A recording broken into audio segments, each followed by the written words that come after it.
Bangladesh association of bankers বাবের অনিয়ম ও অস্বাভাবিক আর্থিক লেনদেনের সত্যতা পেয়েছে দুর্নীতি দমন কমিশন দুদক।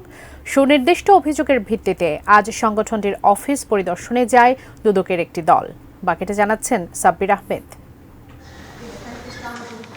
বেসরকারি ব্যাংক উদ্যোক্তাদের সংগঠন বাংলাদেশ অ্যাসোসিয়েশন অব ব্যাংকস বিএবি 2008 সাল থেকে টানা 17 বছর এ সংগঠনের চেয়ারম্যানের দায়িত্বে ছিলেন এক্সিম ব্যাংকের সাবেক চেয়ারম্যান নজরুল ইসলাম মজুমদার। সাবেক প্রধানমন্ত্রী শেখ হাসিনার ঘনিষ্ঠ হিসেবে পরিচিতি পান তিনি।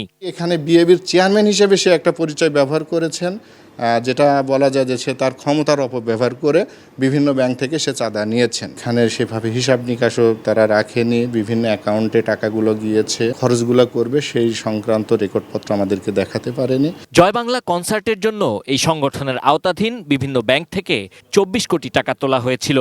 সেই টাকা থেকে সঙ্গীত ভিত্তিক টিভি চ্যানেল গান বাংলার চেয়ারম্যান কৌশিক হোসেন তাপসকে দেয়া হয় 22 কোটি টাকা। গান বাংলার চেয়ারম্যান যেহেতু তাপস সাহেব, জিরো কমিউনিকেশন লিমিটেড নামে কোম্পানিকে ইভেন্ট ম্যানেজমেন্টের বাবদ ওই টাকা 2 চেকের মাধ্যমে 22 কোটি টাকা পেমেন্ট করা হয়েছে। শিয়া বাটার ও ভিটামিন ই সমৃদ্ধ lily glam beauty soap. Lily, always beautiful. Ministry of cultural affairs তাদের জন্য কিছু ফান্ড কালেক্ট করা হয়েছিল, তাদেরকে 10 কোটি টাকা দেওয়া হয়েছে।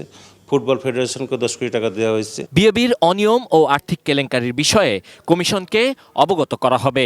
সে অনুযায়ী কমিশন ব্যবস্থা নেবে। Sabbir Ahmed, ATN news, Dhaka.